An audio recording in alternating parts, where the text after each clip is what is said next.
Hello students, welcome to my new video. Today we are going to discuss photoelectric effect. Photoelectric effect क्या होता है? जब when light of suitable frequency falls on a photosensitive material, then electrons are emitted from that photosensitive materials and this process is called photoelectric effect. लेकिन हमेशा electrons emit नहीं होंगे. Light must be of suitable frequency. Minimum energy of the light which is required for the emission of the electrons, that minimum energy is called as work function. and जो भी हमारा जो minimum frequency है which is required for the emission of electrons उसको हम बोलेंगे threshold frequency. तो वो मिनिमम फ्रीक्वेंसी अगर हमको मिल जाए तो इलेक्ट्रॉन्स एमिट हो सकते हैं फ्रॉम द मेटल सरफेस. ठीक है, तो अभी हम इसको एक्सपेरिमेंटली परफॉर्म करेंगे. This is very important experiment perform करने से पहले कुछ ज़ीरो एडजस्टमेंट करना पड़ता है. जैसे कि जब विंडो स्क्रीन क्लोज है, ये हमारा सोर्स है, जब विंडो स्क्रीन क्लोज है तो यहाँ पे कोई लाइट नहीं फॉल हो रही है हमारे फोटो सेंसिटिव मटेरियल पे. एंड इस केस में we have to make sure कि ज़ीरो एडजस्ट करें. तो हमको फोटो करंट जो है उसको ज़ीरो पे सेट करना बहुत ज़रूरी है. So we are setting this photo current to zero. Basically, photo current is set to 0 and when no light is falling on our photosensitive material. Clear? So this is zero adjustment. Stopping potential हमारा जो anode potential है वो भी zero है and photo current भी zero है. Now we can begin the experiment. So in order to begin the experiment, we're slowly removing the screen, the window screen. So when we remove the window screen, we can clearly see that there is some photo current for absolute zero anode potential. जब anode potential zero है तब हमारे पास 71.5, 71.2, 71.3 nano ampere current मिल रहा है हमको. Approximately 71 nano ampere, क्योंकि हमने यहाँ पे ब्लू फिल्टर लगाया है. Okay, this is our blue filter. अभी वाइट लाइट फॉल हो रही है इस पर. वाइट लाइट के हमको पता है 7 कंपोनेंट्स होते हैं: VIBGYOR, violet, indigo, blue, green, yellow, orange, red. White light के लिए current is extremely high, 190 something. So now we are applying blue filter. When blue filter is applied, what happens? जब भी हम blue filter लगाते हैं तो बाकी के जितने भी कलर्स है जो वाइट लाइट में वो ब्लॉक हो जाते हैं. सिर्फ ब्लू कलर की जो वेवलेंथ है वही फोटोसेंसिटिव मटेरियल तक पहुंच सकती हैं. ठीक है, तो इसका जो करंट है हम देखेंगे ब्लू फिल्टर का 71 नैनो एम्पियर करंट है हमारा मैक्सिमम करंट. अब जैसे जैसे हम वोल्टेज बढ़ाते हैं 0.1 के गैप से हम वोल्टेज बढ़ा देंगे. देखो 58 आया, उसके बाद इसको 0.2 करेंगे,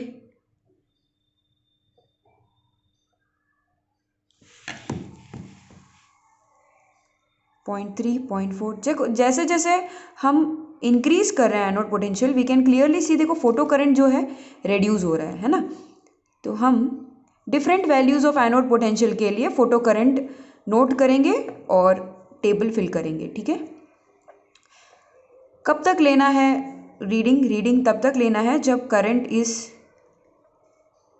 ज़ीरो. ठीक है, देखो अभी ज़ीरो करंट आ रहा है.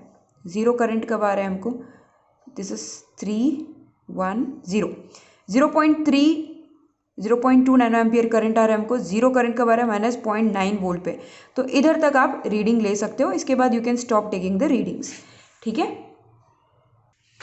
इसी तरह हम अलग अलग फिल्टर्स के लिए ये एक्सपेरिमेंट रिपीट कर सकते हैं. जैसे blue is done, so now we will place, this is green filter, so we can place green filter here. Wait, yes, so हमने ग्रीन फिल्टर प्लेस कर दिया है. ग्रीन फिल्टर के लिए again we are going to decrease anode potential. We will see at zero voltage we are getting around 43 nano ampere current. Slowly increase the anode potential at a gap of 0.1. Uniform gap रखना चाहिए हमको 0.1 volts का. We can clearly see as a voltage is increasing, photo current is decreasing. Okay, note the readings. And for green filter we can see that at 0.7 volts we are getting around 0 nano ampere. So we can stop taking the readings at 0.7 volts. ठीक है, -0.7 volt के बाद reading लेने की ज़रूरत नहीं है क्योंकि ज़ीरो आ गया है। उसी तरह हम नेक्स्ट फिल्टर हमारे पास जो है दैट इज़ येलो फिल्टर, इसकी रीडिंग लेंगे। तीनों फिल्टर्स की रीडिंग लेने के बाद this is our experimental diagram. Okay, ये आपको बनाना है और उसके बाद में this is the graph which we get. ठीक है, मैक्सिमम करंट से वोल्टेज जो है हमेशा एक्स एक्सिस में होना चाहिए, current is always in Y axis. We can clearly see जब जीरो स्टॉपिंग पोटेंशियल यानी कि voltage when it was zero, anode potential जब जीरो था तब करंट जो है मैक्सिमम है, and slowly as we increase the anode potential we can clearly see the current is decreasing. Okay, and हम क्या करते हैं, वो जो linear part of the graph है उसको एक्सटेंड करेंगे and we get 3 different values of stopping potential for 3 different colours. ठीक है, ब्लू, ग्रीन, येलो, तीनों के लिए हमको स्टॉपिंग पोटेंशियल मिल जाता है। V1, V2, V3 लेंगे। This is our table. Zero, देखो ज़ीरो करंट आने तक आपको लेना है रीडिंग। ठीक है, और उसके बाद में कैलकुलेशन में this is a formula H is equal to E into V2 minus V1 lambda 1 lambda 2 divided by C lambda 1 minus lambda 2, and then we can use this formula and calculate the value of H। Okay, V1, V2, V3 हमको graph से मिल जाएगा। Lambda 1 lambda 3 जो है वो standard है। ठीक है ना, standard wavelength of blue, green and yellow colour. And E का value we know 1.6 into 10 power minus 19, ये गलत लिखा है यहाँ पे, this is coulomb. Okay, charge of the electron is in coulomb always. C is the speed of the light 3 into 10 power 8 metre per second. Clear? So we can calculate Planck's constant H using this formula. So H1, H2 and H3 मिला हमको। 3 values of Planck's constant मिले और इनका mean we are getting around 4.72 into 10 power minus 34 joule second. So this is the experimentally determined value of Planck's constant using photoelectric effect. So here the experiment completes. Thank you.